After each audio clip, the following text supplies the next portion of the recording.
دعا T V کو like کریں، چینل کو سبسکرائب کریں اور بیل آئیکن کا بٹن دبا دیں۔ شکریہ۔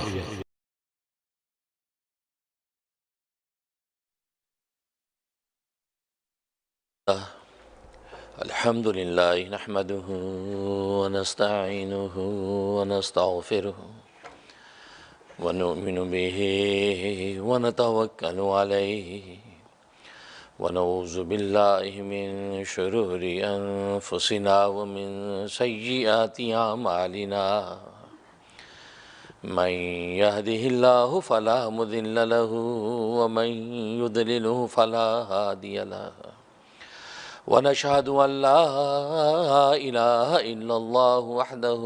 وحده لا شريك له ولا نظير له ولا مثل له ولا مثال له ونشهد أن سيدنا وسندنا وشفيعنا وشفيع أمرنا وحبيبنا وحبيب ربنا ومولانا محمدا عبده ورسوله أرسله الله إلى كافة للناس بشيرا ونذيرا وداعيا إلى الله بإذنه وسراجا منيرا أما بعد فأعوذ بالله من الشيطان الرجيم بسم الله الرحمن الرحيم إن الله وملائكته يصلون على النبي يا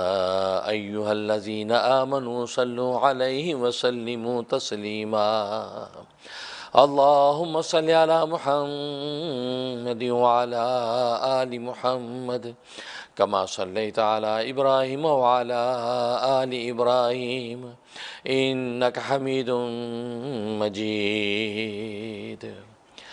اللهم بارك على محمد وعلى آل محمد كما باركت على إبراهيم وعلى آل إبراهيم إنك حميد مجيد صدق الله باب ما قدم من ماله فهو له به قال حدثنا عمرو بن حفص قال حدثنا أبي قال حدثنا العامش قال حدثني إبراهيم التيمي عن الحارث بن سويد قال عبد الله رضي الله تعالى عنه قال النبي صلى الله عليه وسلم أيكم مال وارثه أحب إليه من ماله قالوا يا رسول الله ما منا أحد إلا ماله أحب إليه قال فإن ماله ما قدم ومال وارثه ما أخر۔ بزرگان محترم، برادران عزیز اور میری اسلامی بہنیں، میں نے آپ حضرات کے سامنے امام بخاری رحمہ اللہ تعالیٰ کی کتاب صحیح بخاری کی کتاب الرقاق میں سے ایک باب جو ہے تلاوت کیا ہے، اور کتاب الرقاق کے بارے میں گزشتہ درس میں نے عرض کیا تھا کہ کتاب الرقاق حقیقت میں یہ کتاب الزہد ہے، کتاب التصوف ہے۔ گویا کہ امام بخاری رحمہ اللہ تعالیٰ نے کتاب الرقاق میں تصوف کے حوالے سے احادیث جمع کیے ہیں، اس لیے کہ تصوف و باطن کی جو تزکیہ کو کہتے ہیں، اور امام بخاری رحمہ اللہ تعالیٰ نے کتاب الرقاق میں وہی احادیث جمع کیے ہیں جو انسان کے دل کو پاک کرتی ہیں، دل کو نرم کرتی ہیں۔ اور ظاہر ہے کہ دل جب نرم ہوتا ہے، کیونکہ رقاق کا لفظ رقت سے ہے، اور رقت کا معنی دل کی نرمی، تو دل جب نرم ہوتا ہے تو اس میں ایمان و اخلاص کے بیج بویا جاتا ہے، اور پھر اعمال صالحہ کی فصل اگتی ہے۔ اسی کتاب الرقاق کے تحت امام بخاری رحمہ اللہ تعالیٰ نے باب باندھا، باب ما قدم من مالی فهو له، اور اس کے تحت ایک حدیث لائے ہیں جو عبداللہ ابن مسعود رضی اللہ تعالیٰ عنہ سے مروی ہے۔ اور جیسے میں نے عرض کیا تھا کہ کتاب الرقاق میں تمام وہ حدیث جمع کیے ہیں کہ جس سے انسان کے اندر زہد پیدا ہوتا ہے، دنیا کی بے رغبتی پیدا ہوتی ہے، اور آخرت کی طرف تیاری کا انسان کے اندر جذبہ پیدا ہوتا ہے۔ تو رقاق میں وہی احادیث جمع کیے ہیں، لہذا یہاں آج جو باب امام بخاری نے باندھا ہے اس میں بھی زہد کی تعلیم ہے، گویا کہ دنیا سے بے رغبتی اور آخرت کی طرف جو متوجہ ہونے کا اشارہ دیا گیا ہے۔ چنانچہ باب باندھا ما قدم من مالی فہو لہ، باب اس چیز کے بیان میں کہ جو آدمی نے اپنا مال آگے بھیج دیا تو وہ مال اسی کے لیے ہے، یعنی جو مال آگے بھیج دیا یعنی آخرت میں بھیج دیا تو فرمایا کہ وہ مال اس کا ہے۔ یہ باب امام بخاری رحمہ اللہ تعالیٰ نے باندھا ہے، اور میں نے عرض کیا تھا کہ امام بخاری رحمہ اللہ تعالیٰ جب باب باندھتے ہیں تو اس کی مناسبت سے اس کے تحت حدیث لاتے ہیں۔ چنانچہ حدیث عبداللہ بن مسعود رضی اللہ تعالیٰ عنہ کی لائے ہیں کہ نبی کریم صلی اللہ علیہ وسلم ارشاد فرماتے ہیں کہ ایکم مال وارثہ احب الیہ من مالہ،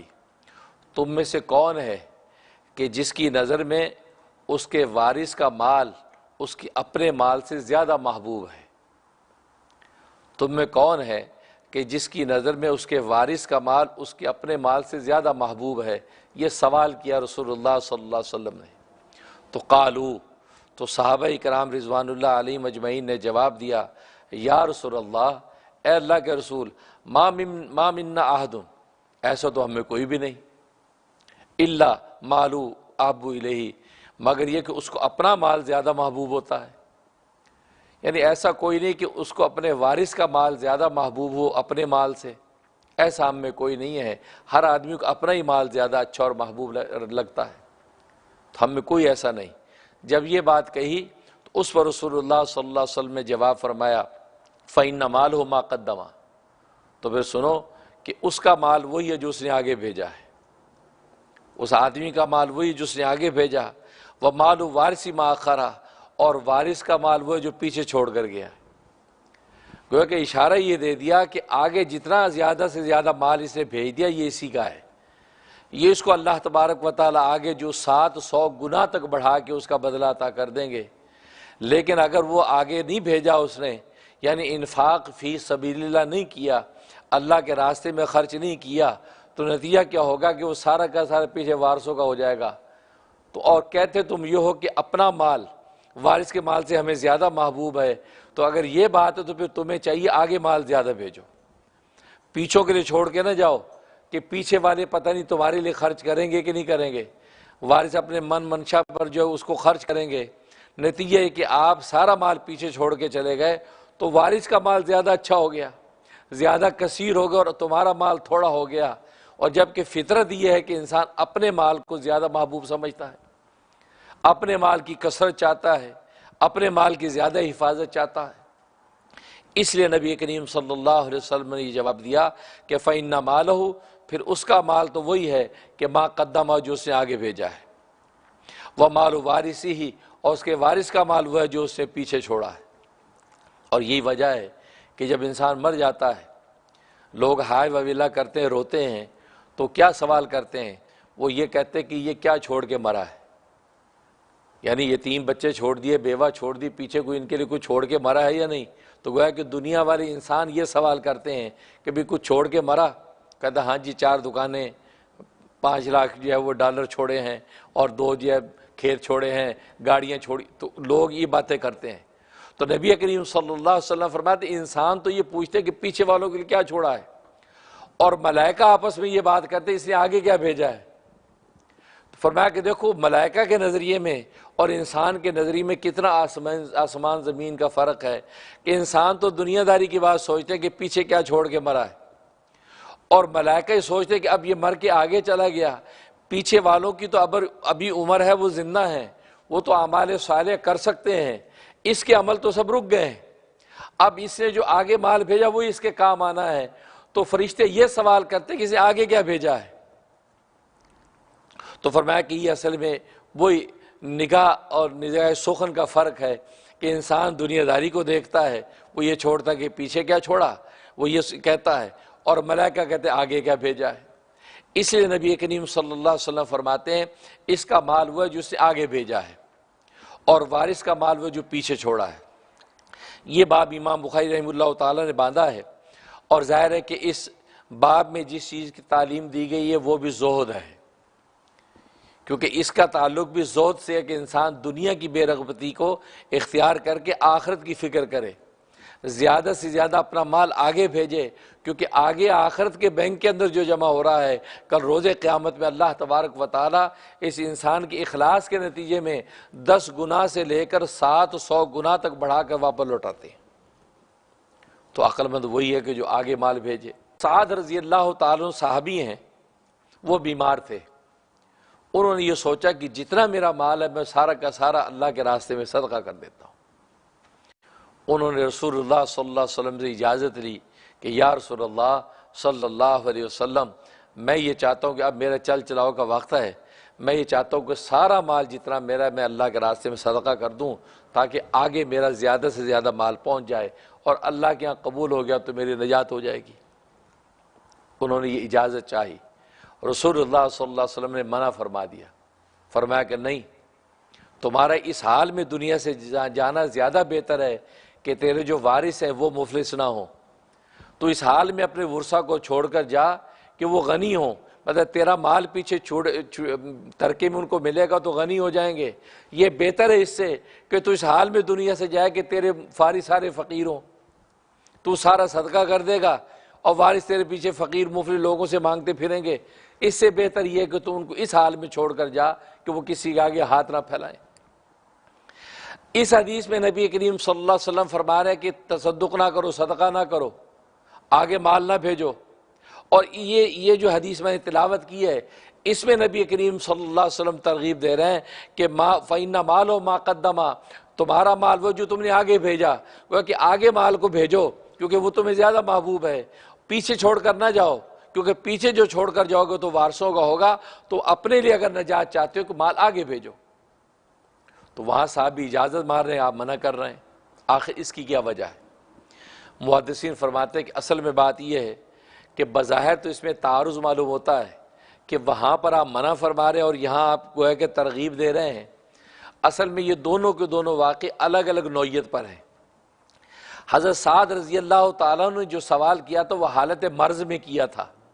مرض کی حالت میں آپ نے یہ سوال کیا تھا کہ میں سارا مال صدقہ کرنا چاہتا ہوں، اور یہ بات اس حدیث میں جو نبی کریم صلی اللہ علیہ وسلم نے ارشاد فرمائی یہ حالت صحت کی بات ہے۔ جب آپ صحت مند توانا ہیں، مرض کی حالت نہیں ہے، تو صحت مندی کی حالت میں زیادہ سے زیادہ آگے بھیجا کرو، جب موقع ملے تھوڑا ہی زیادہ صدقہ کیا کرو، خیرات کیا کرو، راہ اللہ میں دیا کرو، تاکہ زیادہ سے زیادہ تمہارا مال آگے چلا جائے، کیونکہ یہ حالت صحت ہے۔ تو حالت صحت میں آپ نے زیادہ سے زیادہ انفاق کی ترغیب دی، اور حضرت سعد رضی اللہ تعالیٰ نے جو اجازت مانگی تھی وہ حالت مرض میں تھے، اور حالت مرض میں آپ جانتے ہیں کہ مریض کو 1/3 کے اندر صرف حق رہ جاتا وصیت کا، باقی جتنے مال کے اندر جو ورثہ کا حق شامل ہو جاتا ہے۔ تو نبی کریم صلی اللہ علیہ وسلم نے حضرت سعد رضی اللہ تعالیٰ سے فرمایا کہ تمہیں اب صرف 1/3 یعنی تہائی ثلث کے اندر تو تمہیں حق ہے،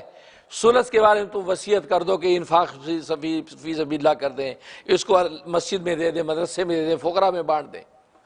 اس میں تو تم تصدق اور صدقہ کر سکتے ہو، لیکن 1/3 کے علاوہ جتنا مال ہے اس میں جو تیرے وارث ہیں ان وارثوں کا حق شامل ہو گیا ہے۔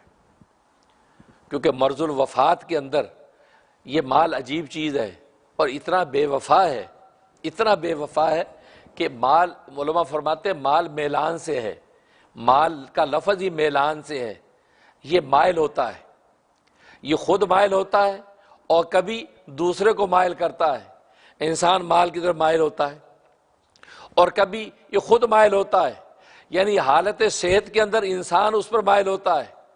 اور حالت مرض میں جیسے جاتا ہے یہ تو 1/3 کے علاوہ باقی جتنا مال ہے وہ وارثوں کی طرف مائل ہو جاتا ہے، مطلب وارثوں کی گود میں جا کے بیٹھ جاتا ہے اور سوچتا ہے یہ تو ویسے مرنے والا ہے، اس کے تو دن زیادہ نہیں ہے، جلدی سے دوستی بدلو، اور بے وفائی کر کے وارثوں کی گود میں چلا جاتا ہے۔ 1/3 صرف اس کے پاس رہ جاتا ہے، باقی وارثوں کا حق شامل ہو جاتا ہے۔ اس لیے نبی کریم صلی اللہ علیہ وسلم حضرت سعد سے فرما رہے ہیں 1/3 کے اندر تو تمہیں وصیت کا حق ہے، باقی جو مال ہے وہ وارثوں کو لے چھوڑ کے جا۔ اور حضرت سعد رضی اللہ تعالیٰ عنہ کی ایک صاحبزادی تھی، تو آپ نے فرمایا کہ یہ ابنتی، یہ گویا کہ سعد کی بیٹی کے لیے ہو جائے گا، وہ کیونکہ ظاہر ہے کہ وہی ایک وارث ہے، لہذا اس کی بیٹی اس حال میں زندگی گزارے کہ وہ غنی ہو، یہ زیادہ بہتر ہے اس سے کہ وہ اس حال میں زندگی گزارے کہ وہ فقیر ہو کر دوسروں سے مانگے۔ تو دیکھو ایک حدیث معمول ہے حالت مرض پر، وہاں پر وارثوں کا جو حق شامل ہو جاتا مال میں، لہذا مرض الوفات کے اندر جب مریض ہوتا ہے اس کو پورے مال کے اندر وصیت کا حق نہیں رہتا، صرف 1/3 کے اندر رہتا ہے، اور باقی مال کے اندر ورثہ کا جو حق شامل ہو جاتا ہے۔ اس پر مجھے واقعہ یاد آیا، حضرت شاہ عبدالعزیز محدث دہلوی رحمۃ اللہ علیہ، اللہ تبارک و تعالی علم و معرفت کا بہت بلند مقام ان کو عطا کر رکھا تھا، اور یہ شاہ ولی اللہ رحمۃ اللہ علیہ کے بڑے صاحبزادے ہیں۔ انہوں نے تفسیر عزیزی لکھی ہے، قرآن کریم کی تفسیر، اور شاہ ولی اللہ رحمہ اللہ تعالی مسند الہند،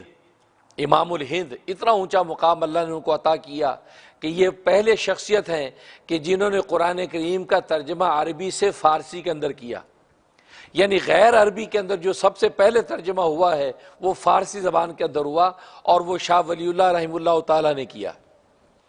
اور شاہ ولی اللہ رحمہ اللہ تعالیٰ کی واحد شخصیت ہے کہ جو مکہ سے علم حدیث کو اٹھا کر ہندوستان کے اندر لائے۔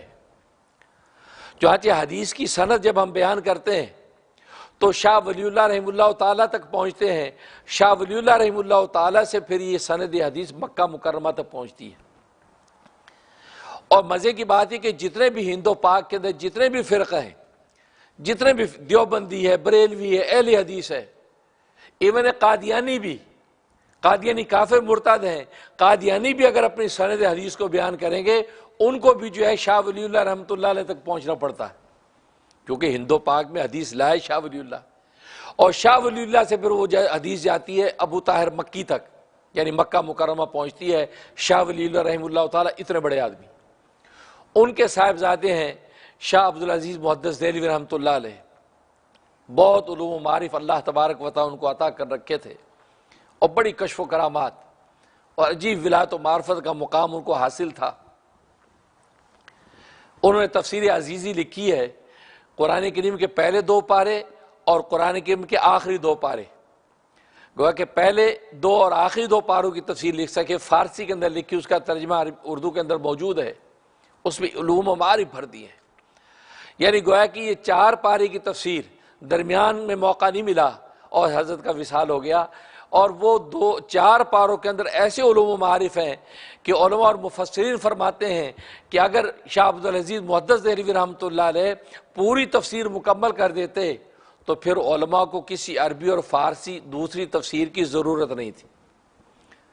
ایسے علوم و معارف۔ آج بھی اگر ان کی وہ اردو تفسیر آپ دیکھیں، تفسیر عزیزی کے نام سے چھپی ہوئی ہے، آپ حیران ہو جائیں گے کہ شاہ عبدالعزیز محدث دہلوی رحمۃ اللہ علیہ کو اللہ نے کیا علوم و معارف عطا کیے، اتنا اونچا مقام۔ ان کے شاگرد تھے قاضی ثناء اللہ پانی پتی رحمۃ اللہ علیہ۔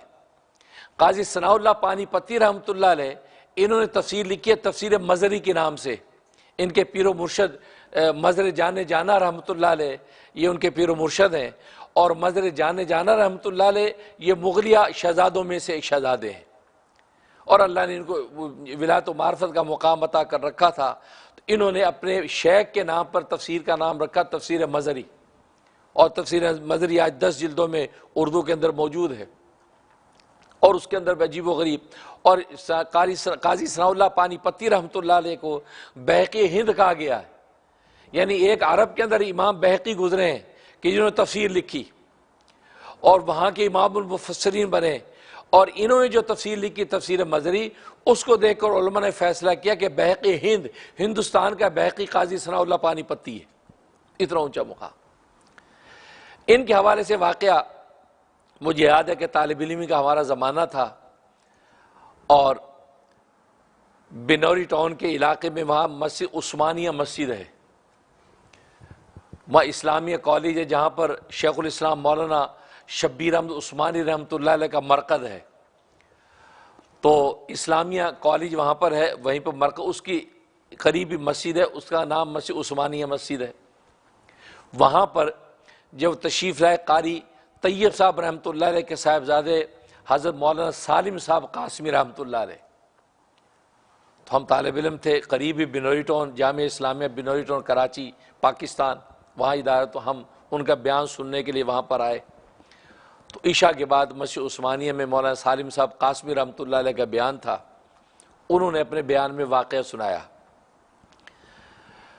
واقعہ یہ سنایا کہ شاہ عبدالعزیز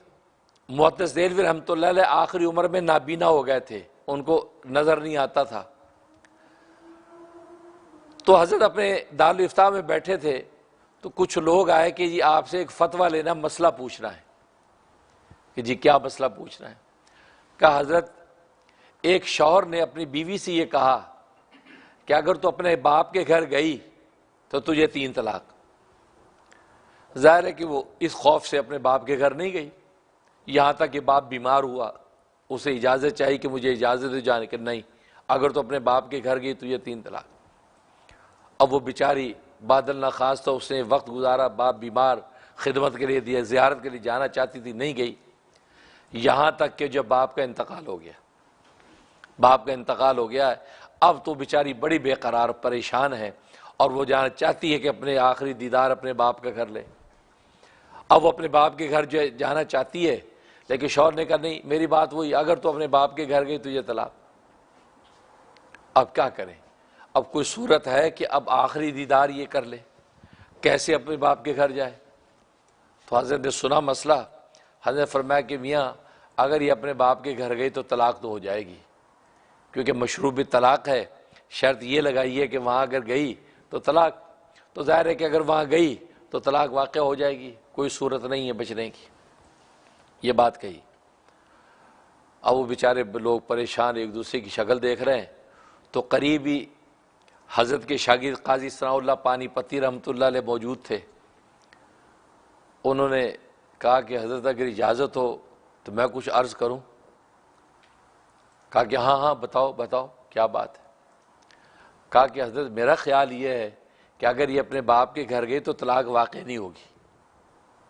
طلاق واقع نہیں ہوگی۔ فرمایا کہ اچھا کہ کیوں واقع نہیں ہوگی؟ جب شرط یہ لگائی کہ اپنے باپ کے گھر کی تو طلاق ہے، اور یہ باپ کے گھر گئی، باپ کا دیدار کیا تو طلاق واقع ہو جائے گی، تم کس وجہ سے یہ بات کہتے ہو؟ جب یہ بات ہوئی تو ظاہر ہے کہ وہ جو بیچارے لوگ پریشان تھے، وہ تو اس شاگرد کی طرف دیکھنے لگے، ہاں یار اس مولوی صاحب کے پاس لگتا ہے کوئی حل نکل آیا ہے۔ جی جی مولوی صاحب بولیے، مولوی صاحب بولیے، مطلب کوئی حل نکل آئے۔ اب حضرت تو نابینا ہے، گفتگو چل رہی ہے۔ تو حضرت شاہ عبدالعزیز محدث دہلوی رحمۃ اللہ نے فرمایا کہ ثناء اللہ دلیل کیا ہے تمہارے پاس؟ کہا کہ حضرت شوہر نے یہ کہا کہ اگر اپنے باپ کے گھر گئی تو تجھے 3 طلاق، اور باپ کا گھر اس وقت تک تھا جب وہ زندہ تھا، جب مر گیا تو باپ کا گھر نہیں رہا، وارثوں کا گھر ہو گیا۔ یہ تو اب وارثوں کا گھر ہو گیا ہے، اور شرط لگائی تھی کہ باپ کے گھر گئی تو طلاق واقع ہوگی، اور یہ جب جائے گی تو وارثوں کا گھر ہے، تو وارثوں کی ملکیت اس سے متعلق ہوگی، باپ کی ملکیت تو منقطع ہو چکی ہے، لہٰذا اس صورت میں طلاق واقع نہیں ہوگی۔ تکبیر، نعرہ بھی لگا دیا کرو بھائی، ہاں لگاؤ نعرہ تم بھائی، اللہ اکبر۔ ویسے تو کرکٹ کا چکا لگتا تو ساری قوم کھڑی ہو جاتی ہے، اور یہ اللہ رسول کی بات، اس میں تمہیں کوئی جوش ہی نہیں آتا بھائی۔ زوردار نعرہ لگایا کرو، اللہ اکبر، نعرہ رسالت، محمد رسول اللہ، تاجدار ختم نبوت، زندہ آباد۔ اب جیسے یہ شاہ عبدالعزیز محدث دہلوی رحمۃ اللہ سنا تو کھڑے ہو گئے اور سینے سے لگا اور ماتھا چوما۔ کیا فرمایا؟ کہا کہ ثناء اللہ اب عبدالعزیز کو اپنی موت کا خوف نہیں رہا، کیونکہ اللہ تبارک و تعالی نے میرا جانشین پیدا کر دیا۔ تو گویا کہ یہ ہوتا ہے کہ اللہ تبارک و تعالی اس طریقے سے رجال کار پیدا کرتے رہتے ہیں۔ گویا کہ ایک پہلے موجود ہے استاد، اب جب اس کے جانے کا وقت تو اللہ تبارک و تعالی یہ نسبت علمی اور معرفت کی نسبت منتقل کر کے آگے شاگردوں کو تیار کر دیتے ہیں، اور قیامت تک یہ سلسلہ جاری و ساری رہتا ہے۔ فرمایا کہ اب عبدالعزیز کو اپنی موت کا ڈر نہیں رہا، کیونکہ اللہ تبارک و تعالی نے ثناء اللہ کو پیدا کر دیا ہے، میرے جانشین پیدا کر۔ تو دیکھیے یہاں پر کہ مرنے کے بعد ملکیت منقطع ہو گئی، اور جب تک مرض الوفات میں ہے تو 1/3 کے اندر ملکیت رہتی، باقی ساری کی ساری جو وارثوں کی چلی جاتی۔ اس علماء فرماتے ہیں مال اتنا بے وفا دوست ہے کہ ابھی آدمی بیمار ہی ہوتا ہے کہ یہ اس کی جھولی سے نکل کے وارثوں کی طرف چلا جاتا ہے. 1/3 کے اندر آپ کا حق رہ جاتا ہے، باقی وارثوں کا ہو جاتا ہے. یہ بے وفا دوست. اس لیے تو نبی کریم صلی اللہ علیہ وسلم نے ایک حدیث میں ایک تمثیل دیتے ہوئے فرمایا، صحابہ اکرام رضوان اللہ علیہم اجمعین سے پوچھا، ایک شخص بیمار تھا، جب بیمار ہوا تو اس نے اپنے بڑے بھائی کو بلایا، اپنے بڑے بھائی کو کہا کہ بھائی جان میں بیمار ہوں، آپ میرے لیے کیا کر سکتے ہیں، میرے لیے کیا کر سکتے ہیں؟ کہا کہ بس یہ کر سکتا ہوں، جب تک تو بیمار ہے تو بس ٹھیک ہے، اب اس کے بعد پھر میں جو تو مر گیا، تو گزر گیا، اس کے بعد میں کچھ نہیں کر سکتا، اتنا ہی کر سکتا ہوں، جب تک بیمار ہے تیرے پاس تھوڑا بہلوائی کر لوں گا، اس سے زیادہ میں تیری خدمت نہیں کر سکتا. تو نبی کریم صلی اللہ علیہ وسلم نے پوچھا یہ بڑا بھائی کیسے اخلاق کا مالک ہے؟ صحابہ کرام رضوان اللہ علیہم اجمعین نے فرمایا کہ بڑا کمینہ ہے، کہ جیسے ایک بیمار بھائی کو کیسے ٹکا سا جواب دے دیا، اس کو ایسا اس کو نہیں کہنا چاہیے تھا. اس نے کہا کہ اس کے بعد اس شخص سے اپنے منجلے بھائی کو بلایا، بڑے سے چھوٹے کو بلایا، منجلے کو بلایا، کہا بھائی میں بیمار ہوں، تو میرے لیے کیا کر سکتے ہو؟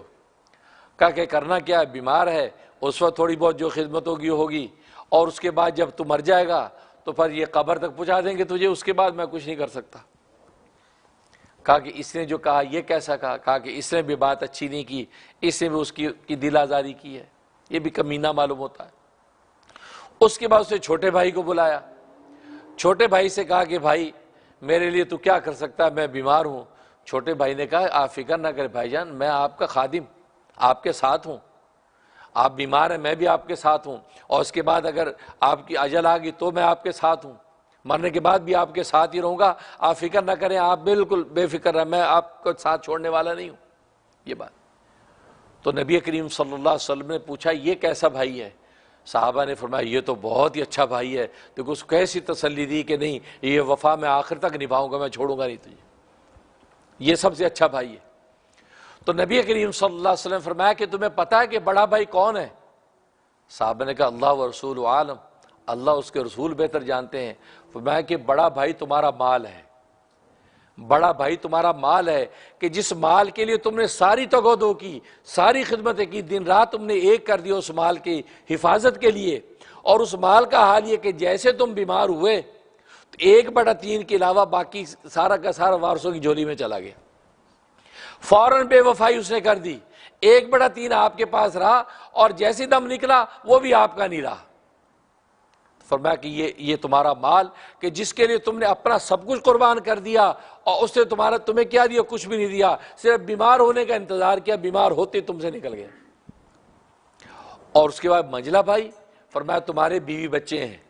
جن بیوی بچوں کی خاطر تم اپنے اللہ کو ناراض کر دیتے ہو، احکام شریعت کو توڑتے ہو، اللہ کے حق کو بھلا دیتے ہو، وہ بیوی بچے قبر تک تمہارے ساتھ جاتے ہیں، قبر تک تمہارے ساتھ جاتے ہیں، اور قبر کے بعد تم پہ مٹی جو تمہارے اوپر تھوپ کے واپس آ جاتے ہیں. اب آگے تم کس حال میں ہو کوئی خبر لینے والا نہیں. فرمایا یہ منجلا بھائی، اور انہی بیوی بچوں کی خاطر تم کیا کچھ نہیں کرتے، تم اللہ کے حق کو بھول جاتے ہو اور صلہ رحمی توڑ دیتے ہو، اور اپنے بیوی بچوں کے لیے حلال حرام ہر طرح کے کام کر کے تم اس کو راضی رکھنے کی کوشش کرتے ہو، اور ان کی حالت یہ ہے قبر کے اندر دفنانے کے بعد واپس، اس کے بعد تمہاری خبر ہی. اور فرمایا چھوٹا بھائی یہ تمہارا عمل ہے، تمہارا عمل ہے، تم نے دنیا میں جو عمل کیے ہیں یہ تمہارا چھوٹا بھائی، تم نے نمازیں پڑھی، روزے رکھے، زکاتیں دی، صدقات نکال لی، یہ جو ہے یہ تمہارا چھوٹا بھائی ہے، یہ عمل تمہارے ساتھ رہتا ہے، یہاں تک کہ قبر میں بھی تمہارے ساتھ رہتا ہے، حشر میں بھی تمہارے ساتھ رہے گا. یہاں تک کہ قبر میں حدیث میں آتا ہے کہ نماز انسان کے سیدھی طرف سے ڈھال بن کے کھڑی ہو جاتی ہے، کیونکہ حدیث میں جو نماز کو دستاویز کہا، اور دستاویز انسان یوں پکڑ کے چلتا ہے سیدھی طرف. تو فرمایا کہ اگر دائیں طرف سے عذاب آتا ہے تو نماز کھڑی ہو جاتی ہے، خبردار جو ادھر ہے. اور فرمایا بائیں طرف سے عذاب آتا ہے تو روزہ کھڑا ہو جاتا ہے، کہ روزے کو کہا صوم الجنہ، ڈھال، روزے کو ڈھال کہا ہے. اور مجاہد جب میدان جہاد میں لڑتا ہے تو ڈھال اس کے الٹے ہاتھ میں ہوتی ہے، سیدھے ہاتھ میں تلوار ہوتی ہے، ڈھال سے وہ روکتا ہے وار کو، تو ڈھال. تو فرمایا الٹی طرف سے اگر جو عذاب آتا ہے تو روزہ کھڑا ہو جاتا ہے، خبردار آ گیا ہے. اور فرمایا کہ سامنے سے عذاب آتا ہے پاؤں کی طرف سے، تو فرمایا کہ اس کے زکوٰۃ صدقات کھڑے ہو جاتے ہیں،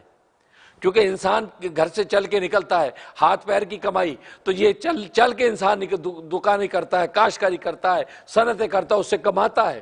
تو یہ ہاتھ پیر کی جو کمائی ہے وہ گویا کہ زکوٰۃ جب دیتا زکوٰۃ کھڑی ہو جاتی، خبردار جو اگر تم ادھر آئے۔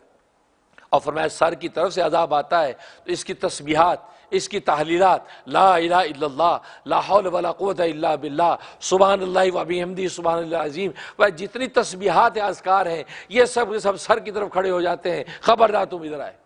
فرمایا کہ یہ سارے اعمال صالحہ اس کو گھیر لیتے ہیں اور عذاب الہی کو اس کے قریب نہیں آنے دیتے۔ فرمایا یہ عمل ہے تمہارا چھوٹا بھائی، اور چھوٹے بھائی کے ساتھ انسان دنیا میں جفا کا معاملہ کرتا ہے اور وہ اس کے ساتھ وفا کا معاملہ کرتا ہے۔ یعنی دنیا کے اندر انسان عمل نماز کیسی پڑھتا ہے، خود نماز بھی پریشان ہوتی کہ مجھے کتنا بگاڑ رہا ہے، ذکر کیسا کرتا ہے، ذکر بھی سوچتا ہے مجھے کتنا بگاڑ رہا ہے، کتنی غفلت سے ذکر کر رہا ہے، زکوٰۃ بھی دیتا ہے تو کیسے دل پہ پتھر رکھ کے دیتا ہے۔ تو معلوم ہوا کہ دیکھو، فرمایا کہ یہ چھوٹے بھائی کے ساتھ انسان عام طور پہ زیادتی کرتا ہے، اس کے حق کو مارتا ہے، چھوٹا ہے یار، چھوڑو رہن، یوں کر کے گھر میں بھی سارے احکام چھوٹے پر ہی لاگو ہوتے ہیں۔ چھوٹے کو پانی بھی پلاؤ، کھانا بھی کھلاؤ، یار یہ کرو، چھوٹا بھی یار، چھوٹا بھائی سارے گھر کے کام کا۔ تو گویا کہ اس کے ساتھ دنیا میں انسان جفا کا معاملہ کرتا ہے، لیکن چھوٹا بھائی اتنا وفادار ہے تو فرمایا کہ وہ مرنے کے بعد بھی قبر میں اس کے ساتھ ساتھ رہتا ہے۔ تو گویا کہ نبی کریم صلی اللہ علیہ وسلم نے اس تمثیلی حکایت میں بتلا دیا کہ چھوٹے بھائی کے ساتھ وفا کا معاملہ رکھو، یعنی تمہارا عمل تمہارا کام آنے لگے گا۔ اپنے مال کی وجہ سے یا اپنے بیوی بچوں کی وجہ سے اپنے عمل کو خراب نہ کرو، اپنی نماز کو ضائع نہ ہونے دو، اپنے زکوٰۃ اور روزے کو ضائع نہ ہونے دو، ان کی خوشنودی کی خاطر اپنے عمل کو پورا رکھو، کیونکہ یہ عمل تمہارا وفادار بھائی ہے۔ تو معلوم یہ ہوا کہ مال جو ہے یہ اسی وقت کام کا ہے کہ جیسے اگلی حدیث میں نبی کریم صلی اللہ علیہ وسلم جو اگلا باب امام بخاری نے باندھا کہ وہ شخص جس کو اللہ نے خوب مال عطا کیا، فرمایا ان میں سے کامیاب وہ ہے کہ جو چاروں ہاتھوں سے مال کو تقسیم کرتا ہے، دائیں سے بھی، بائیں سے بھی، آگے سے بھی، پیچھے، جب موقع ملتا مال بانٹتا ہے، فرمایا جب موقع ملتا اللہ کے راہ سے مال کو خرچ کرتا ہے۔ فرمایا یہ مالدار بھی اگر ہوگا تو اس کی مالداری اس کی نجات کا باعث بن جائے گی۔ لیکن فرمایا کہ اگر اس نے اپنے مال کو اس طرح خرچ نہ کیا تو نتیجہ کیا ہوگا کہ یہ مالدار جو دنیا میں نظر آتے ہیں کل روز قیامت میں مفلس ہوں گے، کل روز قیامت میں یہ مفلس ہوں گے، کیونکہ ظاہر ہے کہ مال کی حقوق جب صحیح ادا نہ کیے تو اللہ تبارک و تعالیٰ کے ہاں پوچھ ہو جائے گی۔ اس لیے فرمایا، تو یہاں پر بھی نبی کریم صلی اللہ علیہ وسلم یہ ترغیب دے رہے ہیں کہ آگے جو تم نے مال بھیج دیا یہ تمہارا ہے، اور یہ مال جو تمہاری نجات کا باعث بنے گا، اور تم نے جو چھوڑ دیا وہ وارثوں کا ہے، اب وارث جیسے چاہے خرچ کریں۔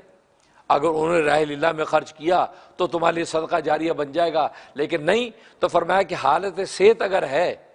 اس وقت تک موقع جب بھی ہو تم مال کو اللہ کے راستے میں خرچ کرتے رہو، بھوکوں کو کھانا کھلاتے رہو، ننگوں کو کپڑا پہناتے رہو، صدقات خیرات کرتے رہو، مسجد میں تقاضا مسجد میں دے دیا، مدرسے میں تقاضا، تو گویا کہ ایسے صدقات جاریہ حالت صحت میں کثرت سے کرتے رہو، بھلے تھوڑا ہی کیوں نہ ہو، کیونکہ مال کے بارے میں یاد رکھو، مال جب اللہ کے راستے میں انسان خرچ کرتا ہے اس کی قیمت اللہ تبارک و تعالیٰ کے اخلاص سے لگتی ہے۔ اگر $1 دیا اخلاص کے ساتھ دیا، اللہ کی رضا کے لیے دیا، تو اللہ تبارک و تعالیٰ اس $1 کی قیمت 700 گنا لگاتے ہیں۔ لیکن اگر آپ نے ریا کے لیے لاکھوں بانٹ دیا تو اللہ تبارک و تعالیٰ کی اس کی کوئی قیمت نہیں ہے۔ تبھی تو حدیث میں آتا ہے 3 لوگوں میں سے ایک وہ شخص جو بڑا سخی ہوگا، بڑا مال اسے دنیا کے اندر بانٹا، اللہ تبارک و تعالیٰ کب روز قیامت اس کو پوچھیں گے کہ تجھے میں نے مال دیا تھا اس کا تو نے کیا کیا؟ کہا کہ رب ذوالجلال میں نے مال تیرے راستے میں بانٹا، خوب غریبوں کو کھلایا، خوب جو بیواؤں کی دادرسی کی، اور خوب یتیموں کے سر پہ ہاتھ رکھا، بہت میں نے مال۔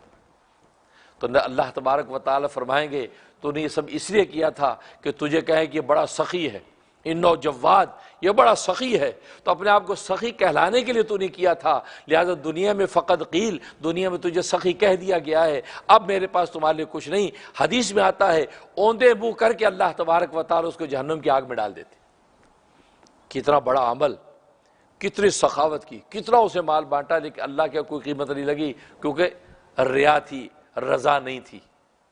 اگر رضا ہوتی ہے تو فرمایا کہ ایک مٹھی چھوارے اگر دے دیے جائیں، جیسے غزوہ تبوک کے موقع پہ ایک صحابی ایک مٹھی چھوارے لے کے آئے، ایک مٹھی چھوارے، آپ نے وہ پورا جو ڈھیر تھا اس کے اوپر رکھ دیے، سب حیران ہوئے کہ ایک مٹھی چھوارے یہ کوئی معمولی سا صدقہ لایا ہے. یہاں تو ابو بکر تو سارے جناب پورے گھر کا سامان لے کے آ گیا, حضرت عمر رضی اللہ عنہ تو گھر کا آدھا سامان لے کے آ گئی, ایک مٹھی چھوارے لایا. تو نبی کریم صلی اللہ علیہ وسلم نے فرمایا کہ یہ ایک مٹھی چھوارے جو اس نے جس اخلاص کے ساتھ دیے ہیں, فرمایا اس کے اخلاص کو اہل مدینہ پر بانٹیں تو اللہ تبارک و تعالیٰ سب کی بخشش کر دیں. اور فرمایا کہ اللہ تبارک و تعالیٰ کے ہاں یہ احد پہاڑ سے بھی زیادہ ہو کر کل روز قیامت میں اس کو ملیں گے. تو دیکھ بظاہر ایک مٹھی, لیکن اللہ تبارک و تعالیٰ اخلاص کی قیمت ہے. تو اخلاص تو دنیا کے اندر $1 دینے کا موقع $1 دے دو, یہ نہ سوچو یار $100 ہوں گے تو دیں گے, نہیں. صدقات جاریہ میں ہوتا ہے جتنا تقاضا جیسے موقع ملا دے دیے. مسجد میں آئے, ہر آنے کے ٹائم میں $1 ڈال دیا, ہر نماز میں $1 ڈال دیا تو $5 آپ کے روزانہ کے ڈل گئے, اور مہینے کے کتنے ہو گئے؟ تو $1 کی کوئی قیمت نہیں. نماز پڑھی ساتھ, کیونکہ اس لیے اللہ نے نماز کے ساتھ زکوٰۃ کو ذکر کیا ہے. اقیموا الصلاۃ وآتوا الزکوٰۃ, نماز قائم کرو اور زکوٰۃ ادا کرو. زکوٰۃ سے مراد صدقات جاریہ, صدقات نافلہ بھی, صدقات واجبہ بھی. تو گویا کہ آپ نے نماز قائم کی, نماز قائم کرنے کے بعد اگلا عمل تمہارا تصدق ہونا چاہیے, یعنی مطلب ہے تم مسجد کے اندر کچھ ڈال کے چلے جاؤ. مسجد کے بعد کوئی فقیر کھڑا, اس فقیر کی جھولی میں ڈال دو. تو گویا کہ نماز کے ساتھ صدقات کو ذکر فرمایا. تو معلوم ہے کہ یہ معمولی جب انسان یہ صدقات کرتا ہے, اسی کو نبی کریم صلی اللہ علیہ وسلم فرماتے ہیں یہ آخرت میں تمہارے لیے جمع ہو رہا ہے, آخرت میں جمع ہو رہا ہے. فرمایا وہ تمہارا مال ہے اور 700 گنا ہو کر وہاں جمع ہو کے تمہیں ملے گا. اس لیے فرمایا کہ فَإِنَّ مَالُ مَا قَدَّمَ, بے شک تمہارا مال وہ جو تم نے آگے بھیجا. سنن ابن ماجہ کی حدیث ہے, کل روز قیامت میں جب داخلہ جنت کا وقت آئے گا, جنتوں کے اندر اہل جنت جب داخل ہونے لگیں گے, انبیاء اکرام علیہم الصلاۃ والسلام داخل ہو جائیں گے. انبیاء اکرام علیہم الصلاۃ والسلام کے ساتھ امتوں کے علماء, کیونکہ علماء جو وارثی انبیاء ہیں, ان العلماء ورثۃ الانبیاء, یہ انبیاء کے چونکہ وارث ہیں, اب یہ میدان حشر میں آئیں گے. اور علماء امت محمدیہ کو اللہ تبارک و تعالی ایسی شان دے رکھی ہوگی کہ ان کو دیکھ کر اہل محشر سوچیں گے کہ یار نبی کریم صلی اللہ علیہ وسلم کے بعد اتنے انبیاء آئے. وہ یہ سوچیں گے. ان کو بتایا کہ یہ انبیاء نہیں ہیں, ملائکہ کہیں گے انبیاء نہیں ہیں, یہ امت محمدیہ کے علماء دین ہیں جو انبیاء کے, ایسا اللہ ان کو نور عطا فرمائیں گے. اب داخل جنت کا جب وقت آئے گا, اب ملائکہ علماء کو جب آگے لا رہے ہوں گے تو اللہ تبارک و تعالیٰ فرمائیں گے علماء کو ذرا ٹھہراؤ, ان سے پہلے سخیوں کو داخل کرو, ان مالداروں کو داخل کرو, دنیا کے اندر جو سخاوتیں کرتے تھے, راہ اللہ میں بانٹتے تھے, ان سخیوں کو پہلے داخل کرو. تو ملائکہ بڑے حیران ہوں گے, کہا کہ اے رب ذوالجلال, یہ سخیوں کو, یہ علماء کو تو بہت اونچا مقام ہے. اب سخی تو یہ دنیا دار مالدار لوگ ہیں, یہ ان کا وہ مقام تو نہیں جو ان کا ہے, یہ تو ورثۃ الانبیاء ہیں. آپ فرما رہے ہیں کہ سخیوں کو داخل کریں. فرمایا اللہ تبارک و تعالیٰ فرمائیں کہ نہیں, ان مالداروں کو پہلے داخل کرو. کیوں؟ اس لیے کہ دنیا میں اگر یہ مال خرچ نہ کرتے تو علماء عالم کیسے بنتے, کتابیں کہاں سے خریدتے, مدارس کیسے بنتے, مساجد کیسے بنتی. ان مالداروں نے مال خرچ کیا, اس مال کے خرچ سے علماء دین نے علم دین کو حاصل کیا, مدارس دینیاں چلے, اور گویا کہ وہ کتب خریدی گئیں جن کو یہ علماء نے پڑھا اور یہ علم کے مقام پر پہنچے. تو چونکہ سبب یہ سخی بنے ہیں, لہذا آج ہم ان کو پہلے جنت میں داخل کریں. دیکھو راہ اللہ میں خرچ کرنے والے کا تو اتنا مقام کہ کل روز قیامت میں علماء سے پہلے اللہ ان کو جنت میں داخل کریں گے. آج اگر وہ دنیا کے اندر ایک قرآن کریم لے کر کسی مدرسے میں رکھ دیتے ہیں, مدرسے کی کتابیں خریدے کے مدرسے والوں کو صدقہ کر دیتے ہیں, کسی طالب علم کے لیے منتھلی طالب علم کا باندھ دیتے, یار میری طرف سے تم یہ وظیفہ تمہارا, لیکن تم یار عالم دین بنو, تم حافظ قرآن بنو, تو ان کو خبر نہیں کل روز قیامت اس عالم حافظ سے پہلے اللہ اس کو جنت میں داخل کریں گے, کیونکہ اس کی کفالت کی وجہ سے تو وہ عالم بنا, اس کی کفالت کی وجہ سے وہ حافظ بنا ہے. اس لیے اللہ تبارک و تعالیٰ قدردان ہے, بندہ جس نیت کے ساتھ اور جس لگن کے ساتھ ایک عمل کرتا ہے, اللہ تبارک و تعالیٰ اس عمل کو اسی درجے میں شرف قبول عطا کرتے ہیں. اس لیے نبی کریم صلی اللہ علیہ وسلم یہ ترغیب دے رہے ہیں کہ حالت صحت اگر ہے تو کوشش کرو اپنا مال جو زیادہ سے زیادہ آگے بھیجو, زیادہ سے زیادہ آگے بھیجو. اور حالت مرض آ گئی تو پھر جیسے میں نے بتایا کہ 1/3 تہائی یعنی ثلث کے اندر جو تمہیں حق رہ گیا اور باقی سارا کا سارا وارثوں کا ہو گیا، اب سارا کا سارا مال صدقہ نہیں کر سکتے۔ اس سے معلوم یہ ہوا کہ مال جو ہے مال، کیونکہ دنیا کے اندر یاد رکھو دو طرح کے اللہ تبارک و تعالیٰ نے فتنے قائم کیے ہیں آزمائش کے طور پر۔ دنیا میں آزمائش کے طور پہ دو طرح کے فتنے اتارے ہیں، ایک مال کا فتنہ اور ایک جمال کا فتنہ۔ ایک مال کا فتنہ، دوسرا جمال کا فتنہ۔ مال کا فتنہ اس کے ذریعے اللہ تبارک و تعالیٰ آزماتے ہیں، دوسرے جمال کا فتنہ اس کے ذریعے سے اللہ تبارک و تعالیٰ آزماتے ہیں۔ اور مال کا فتنہ یہ عورتوں کے لیے، عورتوں کے لیے مال کا فتنہ ہے، اور مردوں کے لیے جمال کا فتنہ ہے۔ انسان مرد جو ہے وہ جمال کے فتنے میں مبتلا ہوتا ہے، عورتیں مال کے فتنے میں مبتلا ہوتی ہیں۔ تو فرمایا کہ دیکھو یہ دو فتنے ہیں، ایک مال کا ایک جمال کا فتنہ ہے۔ جب تک انسان کے قلب کا تزکیہ نہ ہو اور زہد فی دنیا اس کو حاصل نہ ہو تو ان فتنوں کے اندر مبتلا ہو کر ختم ہو جاتا ہے، برباد ہو جاتا ہے۔ اس لیے فرمایا انما اموالکم واولادکم فتنہ، تمہارا مال فتنہ ہے۔ یہ فتنے سے مراد آزمائش، یہ آزمائش ہے۔ اللہ تبارک و تعالی مال دنیا میں اتار کر آزمایا ہمیں، اور ہمارا میلان اس مال کی طرف ہوتا ہے، مال کا ہماری طرف ہوتا ہے۔ نتیجہ ہے کہ انسان حلال حرام کی پرواہ کیے بغیر اس میں مبتلا ہو جاتا ہے۔ اور دوسرا جمال کا فتنہ، کہ جمال کے فتنے کہ اس کے ذریعے سے اللہ تبارک و تعالیٰ بندوں کو آزماتے ہیں کہ انسان اپنی حدود کو کیسے تجاوز کرتا ہے۔ تو اس لیے نبی کریم صلی اللہ علیہ وسلم نے فرمایا گویا کہ زہد اختیار کرو، تمہارا قلب آخرت کی طرف متوجہ ہو، اور یہ سوچو کہ ہم آگے جتنا بھیجتے رہیں گے وہاں اللہ تبارک و تعالی اس کا بہترین بدلہ ہمیں عطا فرمائیں گے۔ اس لیے امام بخاری یہ باب باندھا کہ ما قدم من مالہ فہو لہ۔ اور آپ جانتے ہیں کہ امام بخاری جب ترجمۃ الباب باندھتے ہیں اس کی مناسبت سے اس کے تحت حدیث لاتے ہیں۔ نیچے حدیث تھے فإن مالہ ما قدمہ ومال وارث ما اخرہ، تو وہاں چونکہ الفاظ موجود تھے کہ فإن مالہ ما قدمہ، اسی سے امام بخاری رحمہ اللہ تعالی نے ترجمۃ الباب باندھ دیا ما قدم من مالی فہو لہ، کہ جو مال آگے بھیج دیا اس نے فرمایا کہ وہ اس کا ہے، اور جو آگے نہیں بھیجا فرمایا کہ اس کے وارثوں کا ہو جائے گا۔ گویا کہ وارث اب اگر خرچ کریں گے راہ اللہ میں تو اس کے لیے صدقہ جاریہ بنے گا، اور اگر نہیں خرچ کریں گے تو پھر ظاہر ہے کہ اگر عیاشی اور فحاشی میں خرچ کریں گے تو پھر اس کے لیے وہ صدقہ جاریہ نہیں ہے۔ اس لیے امام بخاری نے یہ باب باندھا کہ باب ما قدم من مالی فہو لہ، کہ جو مال آگے بھیج دیا وہ اسی کے لیے ہے۔ اور حدیث ہے ایکم مال وارثہ، کہ تم میں سے کون ہے کہ اس کو جو ہے وارث کا مال زیادہ محبوب ہو اس کو اپنے مال سے۔ قالو، صحابہ نے عرض کیا یا رسول اللہ ما منا احد، کوئی بھی ایسا نہیں ہے الا مال ابو الیہ، مگر ایک اس کو اپنا ہی مال محبوب ہوتا ہے، ہمیں اپنا ہی مال محبوب ہوتا ہے۔ قال فإن مالہ ما قدمہ، فرمایا کہ اس کا مال وہ ہے کہ جسے آگے بھیجا ہے، آگے بھیجا ہے۔ اور ظاہر ہے کہ دنیا کے اندر انسان جب اللہ کے راستے میں خرچ کرتا ہے، اللہ تبارک و تعالیٰ کے ساتھ جب تجارت کر لیتا ہے تو اللہ تبارک و تعالیٰ دنیا میں اس کے مال کو بڑھا دیتے ہیں، دنیا میں اس کے مال کو بڑھا دیتے ہیں۔ چنانچہ بنی اسرائیل کا واقعہ آپ کو پتہ ہے، جب موسیٰ علیہ السلام کے زمانے میں ایک مفلس پریشان بھوک پیاس سے حضرت موسیٰ علیہ السلام سے ملا کہ اے اللہ کے کلیم، آپ اللہ سے ہم کلام ہونے جاتے ہیں، تو جب آپ اللہ سے ہم کلام ہو تو میرے بارے میں اللہ سے ایک سوال کیجئے کہ میرا جتنا رزق اللہ نے مقدر رکھا ہے سارا کا سارا اکٹھا ہی دے دے، اکٹھا ہی دے دے۔ اور روز روز کی ایک ٹکڑا روٹی کا کبھی ملتا کبھی نہیں ملتا، بھوک اور فاقے، اکٹھا سارا مجھے دے دے، میں جی بھر کے ایک دفعہ کھا لوں، اس کے بعد مر گئے تو مر گئے۔ یہ درخواست کر دی۔ حضرت موسیٰ علیہ السلام ہم کلام ہوئے،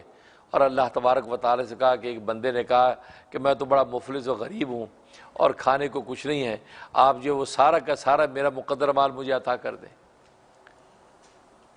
تاکہ میں پیٹ بھر کے جی بھر کے تو ایک دفعہ کھا لوں۔ اللہ تبارک و تعالی نے فرمایا ٹھیک ہے۔ اس کے 8-10 بکریاں دے دیں، اور 2-4 گندم کی بوریاں مل گئیں، اور 2-4 اناج اور دانے کی بوریاں مل گئیں، اور فرمایا کہ لو یہ اس کی مقدر روزی دے دو۔ اب مل گئی اس کو۔ حضرت موسیٰ علیہ السلام فرمایا کہ لو بھی یہ تیری مقدر روزی یہی ہے، جی جزاک اللہ، چلا گیا۔ اب اس کے تقریباً ایک عرصے کے بعد 2-3 سال کا عرصہ گزر گیا۔ حضرت موسیٰ علیہ السلام کو اس کا خیال ہے کہ یار وہ اس کو مقدر روزی ملی تھی، خیر اس سے تو چند دنوں میں چٹ کر دی ہوگی، اب میں اس کا حال پتہ کروں کہ کس حال میں ہے وہ۔ اب آپ نے پتہ لگایا کہ یار وہ فلاں شخص فلاں جگہ رہتا تھا، جی فلاں جگہ رہتا ہے۔ اب موسیٰ علیہ السلام وہاں جب گئے تو وہاں دیکھا ایک عالی شان محل جیسا گھر ہے، اور دروازے کے اندر داخل ہوئے تو لمبا دسترخوان بچھا ہوا ہے، لوگ کھا رہے ہیں جناب، گپ شپ کر رہے ہیں، اور ایک شاہی تخت ہے، اس تخت کے اوپر وہی شخص بیٹھا ہے، ٹیک لگا کے یوں بیٹھا اور دنیا کھا رہی ہے۔ حضرت موسیٰ علیہ السلام بڑے حیران ہو کہ ہے یہ وہی ہے، اس کو تو جتنی ملی تھی روزی وہ تو 2-4 ہفتوں کی مار تھی، اور یہ شیر کا بچہ جناب، یہ کیا بھائی خیریت؟ آپ نے اس سے ملاقات کی، کہا کہ بھئی کیا ہوا، تم وہی ہو نا؟ جی جی۔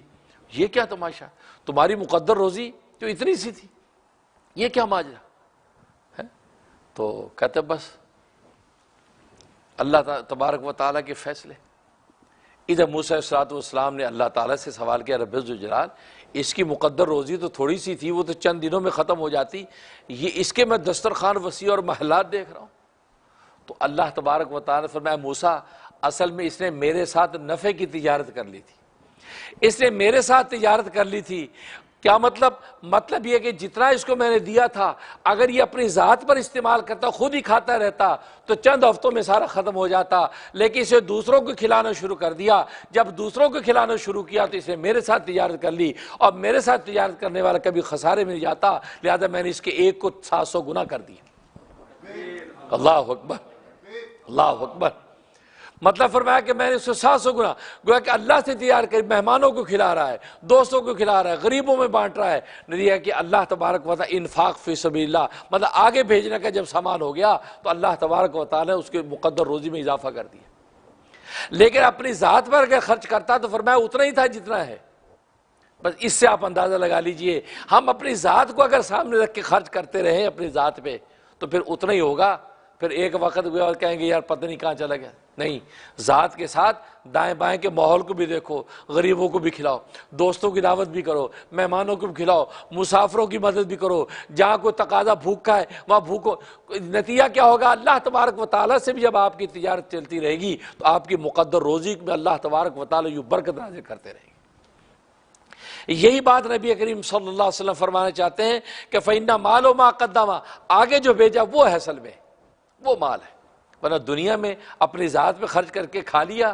تو فرمایا کہ اور پھر مزے کی بات، اپنی ذات پر خرچ کرنے میں بھی نیت، انٹینشن اگر آپ درست کر لیں تو آپ کی ذات پہ خرچ ہونا بھی عبادت بن جاتا ہے۔ آپ اس نیت سے کھائیں کہ توانائی قوت آئے گی تو اچھی نماز پڑھیں گے، سحری میں اچھا اس لیے کھائیں گے تاکہ روزہ اچھے طریقے سے نبھائیں اور روزے کے دوران میں عبادتیں اچھے طریقے سے کریں گے۔ گویا کہ افطاری کی ہم اچھا اس لیے کھا رہے ہیں تاکہ تراویح کے اندر اچھی چاکو چوبند ہوگا، تراویح اچھے طریقے سے پڑھیں گے۔ یعنی ہر چیز میں آپ عبادت کی نیت کر لیں، اور صحت مند قوی ہم اس لیے ہونا چاہتے ہیں تاکہ خدمت خلق کا موقع ہو تو ہم غریبوں کی خوب مدد کر سکیں، غریبوں کا بوجھ اٹھا سکیں۔ نتیجہ کہ ہر چیز میں ذات پر بھی خرچ کرنے میں اگر نیت آپ عبادت اور خدمت کی کر لیتے ہیں تو اللہ تبارک و تعالی ذات کے عمل کو بھی عبادت بنا دیتے ہیں، اس پر انسان کو اجر ملنے لگتا ہے۔ انسان اپنی ذات کی ایک ایک چیز میں، ایون ایک گھڑی خریدنے میں نیت کرو کہ اس لیے تاکہ نماز کا وقت دیکھ سکوں، تو نماز کے وقت دیکھنے کی نیت کی تو گھڑی لینا عبادت ہو گئی، حالانکہ آپ کو آفس کا وقت بھی پتہ چل جائے گا۔ گاڑی اس لیے خریدی تاکہ جمعے کی نماز کے لیے مسجد میں وقت پہ پہنچ جایا کروں، نماز پہ ٹائم پہ پہنچ جایا کروں، سردی گرمی میں آسانی سے مسجد پہنچ جایا کروں۔ نیت آپ نے نماز اور مسجد کی کر لی تو آپ کی گاڑی آپ کو دفتر بھی لے جائے گی، لیکن گاڑی لینا عبادت بن جائے گا۔ تو گویا کہ ایک ایک چیز میں آپ جائزہ لے کے انٹینشن کو اگر درست کرتے رہیں، اور ہمارا دین تو انما اعمال بالنیات، ہمارا دین تو ہے نیت پر ہے، اس لیے حدیث میں آتا ہے نیت المومن خیر من عملی، کہ مومن کی نیت جو اس کے عمل سے بہتر ہوتی ہے۔ مومن اعلیٰ ترین نیت کر سکتا ہے، بس یہ نیت کی یار آج ایسی نماز پڑھیں گے کہ جس نماز سے اللہ راضی ہو جائے، یہ نیت کر کے گھر سے چلے، ویسی نماز کا ثواب آپ کو مل گیا۔ لیکن جب عمل پڑھنے لگے تو ویسی نماز نہیں پڑھ سکے، ہزار خیالات، انسان جو ہے تشدد کا جو شکار ہو گیا، اور نماز میں وہ ویسی اعلیٰ نماز نہیں پڑھ سکا، لیکن نیت کرنے کی وجہ سے اللہ تبارک و تعالی نے نیت کا ثواب عطا فرما دی۔ اس لیے حدیث میں آتا ہے کہ ایک شخص کو اللہ تبارک و تعالی مال دے رکھا ہو اور علم دے رکھا ہو، اور مال بھی اللہ کے راستے میں خرچ کر رہا ہو اور علم سے بھی نفع پہنچاتا ہو، اور دوسرا شخص یہ سوچے جس کو اللہ نے جو علم دے رکھا ہے مال نہیں دے رکھا، وہ یہ سوچے کہ کاش میرے پاس بھی ایسا مال ہوتا تو میں بھی خوب خرچ کرتا جیسے یہ اللہ کے راستے میں خرچ کر رہا ہے۔ فرمایا کہ بغیر خرچ کیے اللہ تعالیٰ اس کو پہلے والے کے درجے میں پہنچا دیتے، انٹینشن کی وجہ سے پہلے والے درجے میں پہنچا دیتے ہیں۔ اور فرمایا تیسرا شخص جس کو اللہ تبارک و تعالیٰ نے مال دیا، علم نہیں دیا، وہ مال کو عیاشیوں میں اڑاتا ہے، بدماشیوں میں اڑاتا ہے۔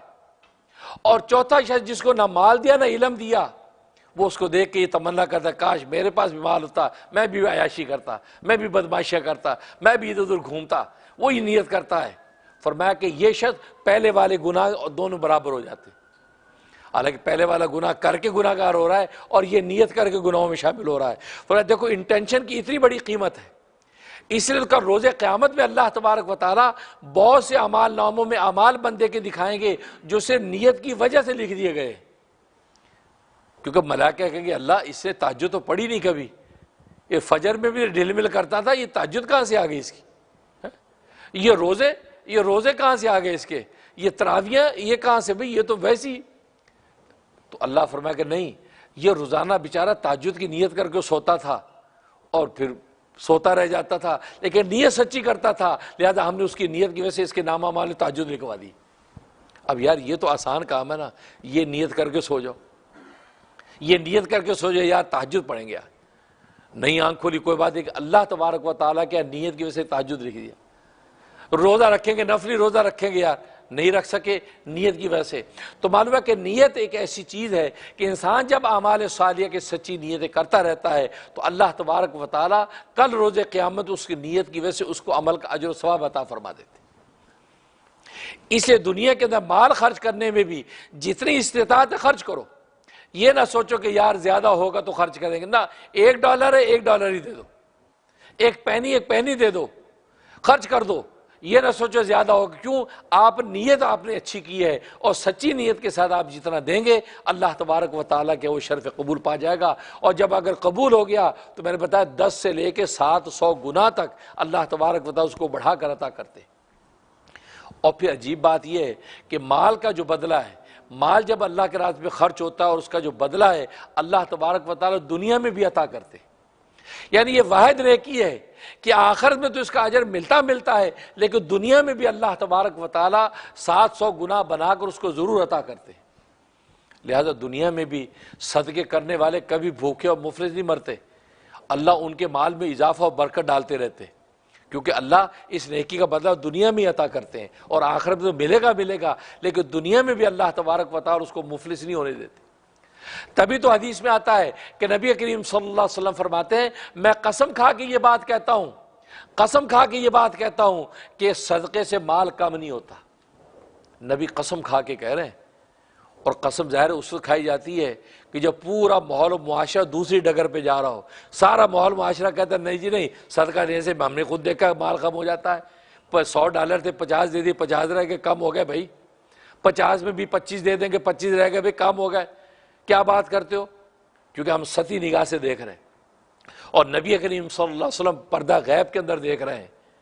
اس لیے فرمائے میں قسم کھا کے یہ بات کہتا ہوں کہ صدقے سے مال کم نہیں ہوتا، تم صدقہ دیتے چلے جاؤ گے اللہ تبارک و تعالیٰ ادھر سے دروازے کھولتے چلے جائیں گے۔ اور دوسرا فرمایا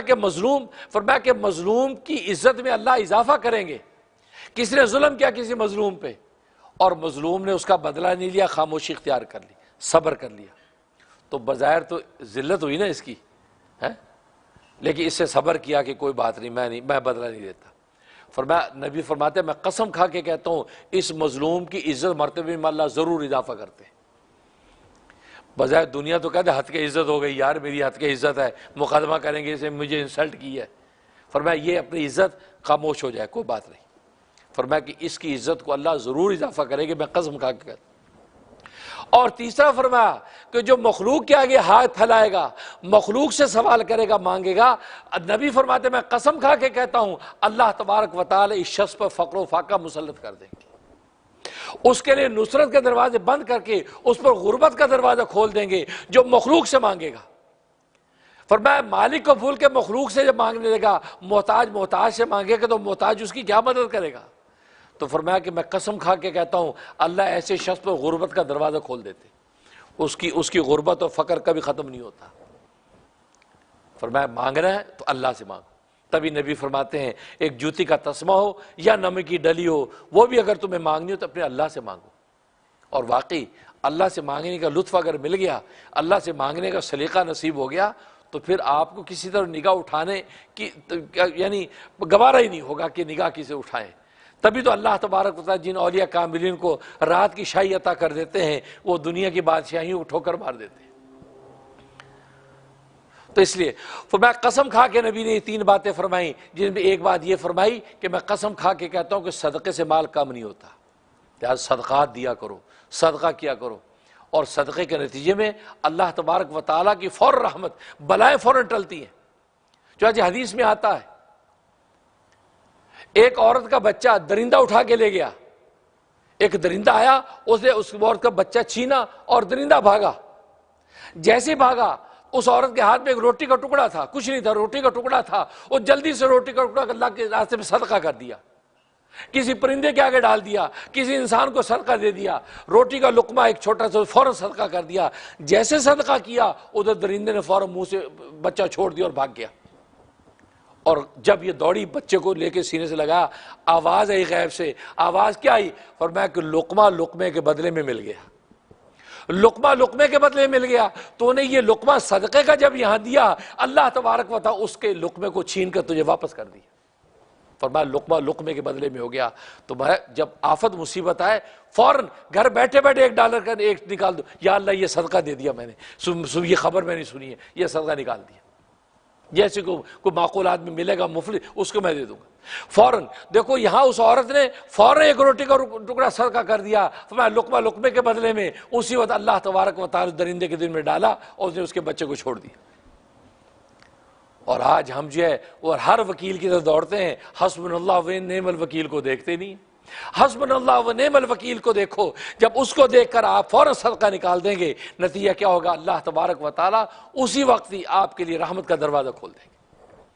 اور وہ بلائیں اور فضائیں جو آپ کے حق میں ہو جائیں گی۔ اس لیے فرمایا تو فَإِنَّ مَالُ مَا قَدَّمَ، جو مال جو ہے اس کا اپنا وہ ہے جو اس نے بھیجا، وَمَالُ وَارِثِ مَا أَخَّرَ، اور وارث کا مال وہ ہے جو اس نے وہ پیچھے چھوڑا ہے۔ اللہ سے دعا ہے کہ اللہ تبارک و تعالیٰ اپنا خاص تعلق ہمیں نصیب فرمائے، اور یہ مال و دولت ہم اپنی ضروریات کے لیے، اپنی جائز خواہشات کے اختیار کر کے باقی اللہ کے راستے کے اندر خرچ کریں۔ اسے قرآن کریم نے بھی کہا قُلِ الْعَفْوَ یسألونک ماذا ينفقون۔ صحابہ اکرام رضوان اللہ علیہم اجمعین نے پوچھا کہ اللہ فرما رہے کہ صحابہ اے پیغمبر تجھ سے پوچھتے ہیں ماذا ينفقون، کیا خرچ کریں، اللہ کے راستے ہم انفاق کس چیز کا کریں؟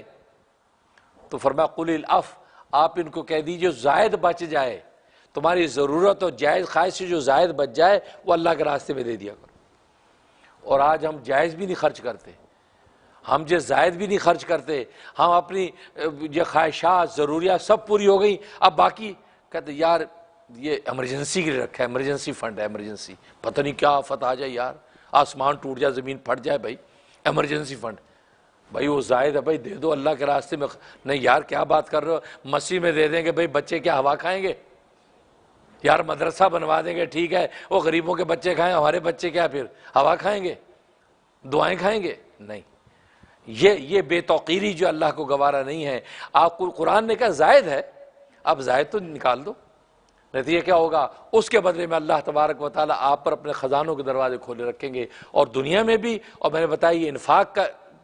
عمل تو ایسا ہے کہ دنیا میں اللہ تعالیٰ فرما دیتے ہیں اور آخرت کا اجر الگ ہے۔ اللہ تبارک و تعالیٰ عمل کرنے کی توفیق عطا فرمائے۔ وآخر دعوانا الحمدللہ رب العالمین۔ آج کے یہ پروگرام سپانسر کیا ہے نیوزی لینڈ سے سید حسین صاحب نے۔ سید حسین صاحب نے آج کے پروگرام سپانسر کیا ہے۔ ہم دعا کرتے ہیں کہ اللہ تبارک و تعالی اس درس حدیث کو ان کے حق میں صدقہ جاریہ بنائے، اور جو گفتگو ہوئی اس میں کوئی لفظی کوتاہی ہے تو اللہ تبارک و تعالی اس کو معاف فرمائے اور اس کو شرف قبول بخشے، اور یہ صدقہ جاریہ جو ہے سید حسین صاحب کے حق میں ہو۔ اللہ ان کی ظاہری باطنی جو ہے جائز مرادیں پوری فرمائے، اور تمام ناظرین و حاضرین کی جو بھی جائز حاجات ہیں اللہ تبارک و تعالی خزانہ غیب سے ان کو شرف قبول عطا فرمائے۔ آمین یا رب العالمین۔ ربنا تقبل منا انك انت السميع العليم وتب علينا انك انت التواب الرحيم۔ سبحان الله وبحمده عدد خلقه ورضا نفسه وزنة عرشه ومداد كلماته۔ سبحان الله وبحمده عدد خلقه ورضا نفسه وزنة عرشه ومداد كلماته۔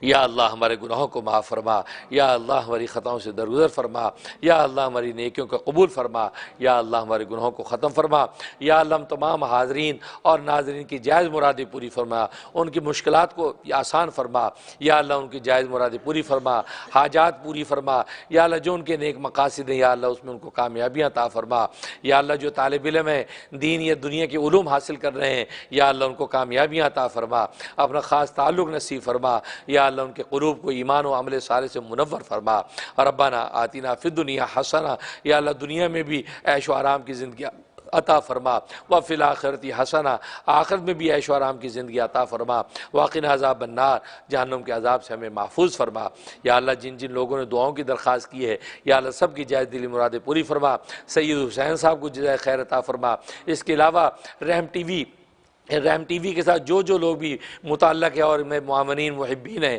یا اللہ سب کو جزائے خیر عطا فرما، یا اللہ ان کی جائز حاجتیں پوری فرما، یا اللہ جن لوگوں نے دعاؤں کی درخواست کی ان ناظرین حاضرین کی جائز مرادیں پوری فرما۔ لاہور سے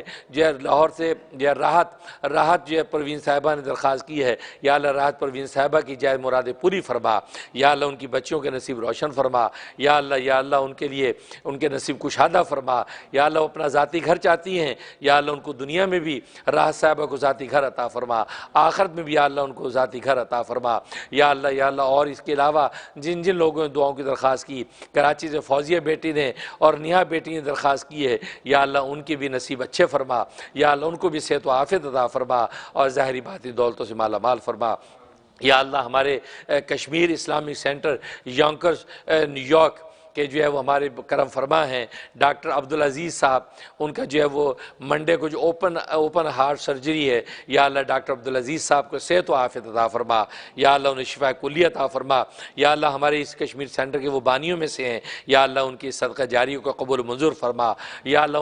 ان کی خدمات کا بہترین بدلہ عطا فرما، یا اللہ ڈاکٹر عبدالعزیز صاحب کو صحت و عافیت عطا فرما، ان کے آپریشن کو کامیابی سے مکمل فرما، ہر طرح کی ان کو بیماری سے شفا عطا فرما، اور ڈاکٹر سعید آرائی صاحب یا اللہ ان کو بھی صحت و عافیت عطا فرما، یا اللہ ان کا ہمارے سینٹر کے ساتھ تعاون ہے یا اللہ اس کو بھی قبول و منظور فرما، یا اللہ اس کے علاوہ جو بھی احباب ہیں کسی بھی حوالے سے ہمارے کشمیر اسلام سینٹر یونکرز نیو یارک کے ساتھ تعاون کرتے ہیں یا اللہ ان کا بہترین بدلہ ان کو عطا فرما۔ ربنا تقبل منا انک انت السمیع العلیم وتب علینا انک انت التواب الرحیم، وصلی اللہ تعالی علی خیر خلقہ محمد وآلہ واصحابہ اجمعین برحمتک یا ارحم الراحمین۔ دین کی بات پھیلانا صدقہ جاریہ ہے، ثواب کی نیت سے ویڈیو کو شیئر کیجیے، شکریہ۔